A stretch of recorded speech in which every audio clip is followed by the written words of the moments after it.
Doctor साहब, मैं आपसे पूछना चाहूँगी, आपने ऑटिज्म के बारे में बताया कि ये बहुत जल्दी बीमारी फैल रही है। इसकी कुछ वजूहात बताएंगे कि ये क्यों फैल रही है? क्योंकि आपने बताया कि सोशल इंसान का जो एक जी सोशल जो बिहेवियर है उसके ऊपर, उसके बारे में ये बीमारी है कि सही तरह से बिहेव नहीं कर पाता इंसान। तो ये क्या वजूहात हो सकती हैं जी इसकी? फर्स्ट ऑफ ऑल इसके अंदर जो वजूहात आती हैं वो है जो वालदा हैं और वालिद हैं। देखिए बच्चे की पैदाइश का अमल बहुत पहले शुरू होता है। इंसान, मर्द और औरत, वो जो कुछ भी खाते हैं, जिस किस्म की ग़िज़ाएँ खाते हैं, उन्हीं ग़िज़ाओं से स्पर्म यानी कि नुतफ़ा, और उसी ग़िज़ा से जो है वो एग, ओवम जो है वो प्रोड्यूस होता है। अगर आपने ग़िज़ा तय्यबात खाई हैं, अच्छी चीज़ें खाई हैं, तो ऑफ कोर्स जो स्पर्म और ओवा प्रोड्यूस होंगे उनकी क्वालिटी भी बेहतरीन होगी। और उसके अंदर, जैसे हम मज़ीद डिटेल में अगर जाना चाहें, तो स्पर्म अपने अंदर जो है वो खुद न्यूट्रिशन लेकर भी जो है वो ट्रैवल करता है, और ओवा भी इसी तरीके से होता है। अब इन दोनों चीज़ों के इख्तलात के बाद माँ के पेट में 9 महीने बच्चा वही चीज़ खाता है जो माँ खा रही है। अब सवाल ये पैदा होता है कि माँ क्या खा रही है? माँ जो खाएगी उसी चीज़ से बच्चे के कान भी बनेंगे, नाक भी बनेगी, आँखें भी बनेंगी, दिमाग भी बनेगा, और इवेंचुअली वही चीज़ आपकी प्रोडक्ट पर डिपेंड करता है। आप प्रोडक्ट किन इंग्रीडिएंट्स को मिलाकर बना रहे हैं। अगर आपने एक ची चाय से एक मिसाल ले लेते हैं। चाय बनाने के लिए आपको आला किस्म की पत्ती, अच्छा पानी, साफ-सुथरा पानी, अच्छा दूध, चीनी या शक्कर चाहिए होती है।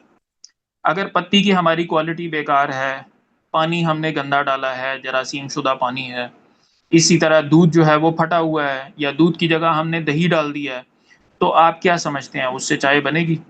हाँ, दिखने में शायद वो लगे कि ये चाय जैसी कोई चीज़ दिखती है, लेकिन जो प्रोडक्ट आपने अपने ज़हन में रखी हुई थी कि ये प्रोडक्ट हमें मिलेगी, वो प्रोडक्ट आपको उस क्वालिटी की नहीं मिल पाएगी। तो अल्लाह ताला ने जहाँ पर इंसान की ग़िज़ाइयत, नशो-नुमा, अफ़ज़ाइश, बढ़ोतरी और सेहत के लिए तमाम सामान पैदा कर दिए हैं, हम उन सामानों को खाने के बजाय हम हर वो चीज़ उठाकर मुँह में डाल रहे होते हैं जो कि हमें लगता है कि हलक से निगली जा सकती है, और जो ज़ुबान के ऊपर टेस्ट दे रही होती है। हम इस चीज़ से बिल्कुल नाबल्द होते हैं, बिल्कुल हमें इस चीज़ का आइडिया नहीं होता कि आया ये चीज़ हमारा जिस्म इसको प्रोसेस कर पाएगा या नहीं।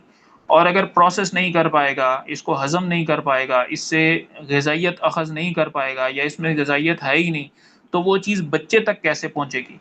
क्योंकि बच्चा तो माँ की ग़िज़ाइयत और माँ के जिस्म पर डिपेंडेंट होता है। तीसरी चीज़, थोड़ा कंट्रोवर्शियल टॉपिक हो जाएगा।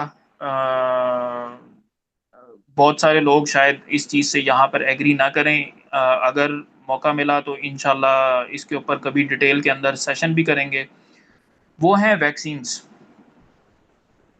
तीसरी रीज़न ये है। नंबर चौथी रीज़न, आज के दौर में जो एक बहुत बड़ी रीज़न है ऑटिज़्म की, वो मदर फीडिंग का ना होना है। यानी माँ अपने बच्चों को दूध नहीं पिलाती, किसी भी रीज़न की वजह से। बाज़ औक़ात उनको डॉक्टर्स मना कर देते हैं, या बाज़ औक़ात वो फ़ैशन की वजह से, या कुछ किसी भी वजूहात की बुनियाद के ऊपर जो है वो बच्चे को अपना दूध नहीं पिला रही होती, बल्कि वो गाय, भैंस या दूसरे जानवरों का जो है वो दूध पिला रही होती हैं। और आजकल तो मैंने अब मरीज़ों में बहुत एक कॉमन ट्रेंड देखा है कि बच्चों को प्रोसेस्ड फ़ॉर्मूला मिल्क पिलाया जा रहा होता है। अब माएँ और अनफॉर्च्यूनेटली डॉक्टर हज़रात वो दूध रिकमेंड भी कर रहे होते हैं। सारों की मैं बात नहीं करूँगा, लेकिन अक्सरियत जो है वो दूध रिकमेंड कर रही होती है। हालाँकि वो दूध टेक्निकली दूध होता ही नहीं है। उसके अंदर दूध नाम की चीज़ नहीं है, उसके अंदर प्रोसेस्ड ऑयल्स डाले जाते हैं, सोयाबीन डाला जाता है, सोया लेसिथिन डाला जाता है। यानी कि हर वो चीज़ जो फैक्ट्री के अंदर प्रोसेस हुई हुई है, और वो दिखने में ग़िज़ा लगती है, ज़ायके में दूध जैसी लगती है, लेकिन उसका मस्नूई तौर पर वो ज़ायका उस तरीके से बनाया जाता है। اور یہی چیز جب بچہ پیتا ہے تو وہ اصل میں ایک پروسیسڈ فوڈ پی رہا ہوتا ہے، پروسیسڈ پروڈکٹ پی رہا ہوتا ہے، جو کہ دکھنے میں فوڈ ہے لیکن ہمارا بچے کی باڈی اس کو فوڈ کے طور پر پہچاننے سے انکار کر دیتی ہے۔ اور سوچیں کہ یہی ایک چیز جس کو ہمارا جسم پہچان نہیں پا رہا کہ یہ کیا چیز ہے، اس کو پروسیس نہیں کر پا رہا یہ کیا چیز ہے، لیکن چلی تو وہ جسم میں گئی ہے، اور چونکہ وہ جسم میں چلی گئی ہے تو وہ اب جسم میں خون کے ذریعے جسم کے ہر حصے تک پہنچے گی، اور وہ چونکہ کیمیکلز کا ایک آمیزہ ہے، ایک کمبینیشن ہے جس کا آپ کو نہیں پتا، کبھی اس چیز کے اوپر ٹیسٹ ہی نہیں ہوا کہ وہ چیز انسانی جسم کے ساتھ جب انٹریکٹ کرے گی تو اس کے کیا نتائج پیدا ہوں گے۔ وہی چیز جب ہم انسانی جسم کے اندر ڈالیں گے تو وہ دل میں جائے گی، تو وہی کیمیکل آمیزہ جو کہ ہم نے دودھ سمجھ کر پیا ہے یا بچے کو پلایا ہے، وہ دل کے ساتھ اور طریقے سے انٹریکٹ کرے گا، دماغ میں جائے گا تو دماغ میں اور طریقے سے انٹریکٹ کرے گا، اور ایونچولی اس قسم کی بیماریاں جو ہے وہ پیدا کرے گا۔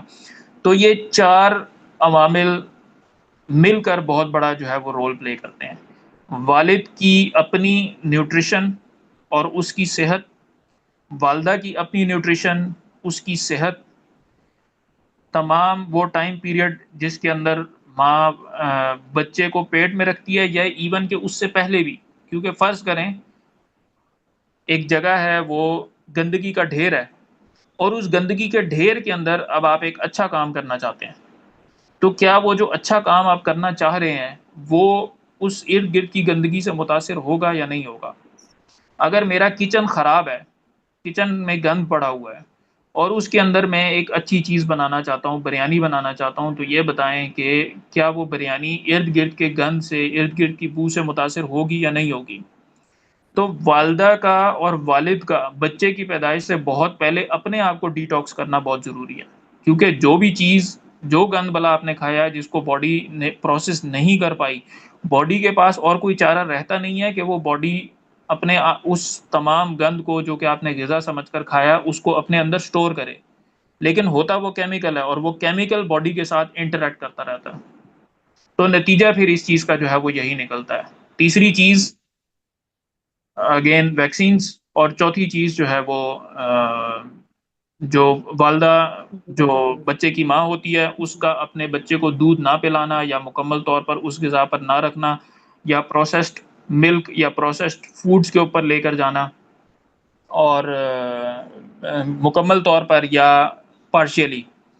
اور میں ساتھ میں یہ بات ایڈ کرتا چلوں کہ جو ہم جیسے جین زی ہے، یا سوری ملینیلز جو ہیں جن کی پیدائش جو ہے وہ 1980 کے بعد کی ہوئی، ہم لوگوں نے اپنی ساری زندگی میں اتنا پروسیسڈ فوڈ نہیں کھایا جتنا ایک بچہ 2 سال کے اندر کھا لیتا ہے، جس بچے کو فارمولا ملک کے اوپر لگایا جاتا ہے۔ یعنی کہ اگر آپ ایک بچے کو 2 سال تک فارمولا ملک دے رہے ہیں تو وہ ہم ملینیلز کے تقریباً 30 سے 40 سال کے پروسیسڈ فوڈ کی کنزمپشن کے برابر ہے۔ تو آپ خود سوچئے کہ اللہ تعالیٰ نے جب ایک انسانی جسم کو پروسیسڈ فوڈ کو ہینڈل کرنے کے لیے بنایا ہی نہیں، اور یہاں پر اللہ تعالیٰ کے اس حکم کی کھلی حکم عدولی ہو رہی ہے کہ آپ اس بچے کو وہ چیز کھلا رہے ہیں جو اللہ تعالیٰ نے پیدا ہی نہیں کی، تو آف کورس وہ جسم بھی اس چیز کو ہینڈل نہیں کر پائے گا، اس کو پروسیس نہیں کر پائے گا، اور اس کے نتائج نکلیں گے، اور وہ نتائج برے نتائج ہی ہوں گے، بھلے ہمیں اس چیز کا علم نہ ہو یا نہ ہو، ہم اس بارے میں کم علم رکھتے ہوں یا بالکل نا علم رکھتے ہوں، لیکن فزکس کے قوانین کے تو تابع ہے ہمارا جسم، اور وہ اس میں پھر یہی ہوگا کہ جو بھی ایکشن ہوگا اس کا ری ایکشن ہوگا، اگر آپ اچھے عمل کریں گے تو اچھا ری ایکشن نکلے گا، برے عمل کریں گے تو اس کا برا ری ایکشن نکلے گا۔ بالکل جی، ڈیفینیٹلی، بہت شکریہ۔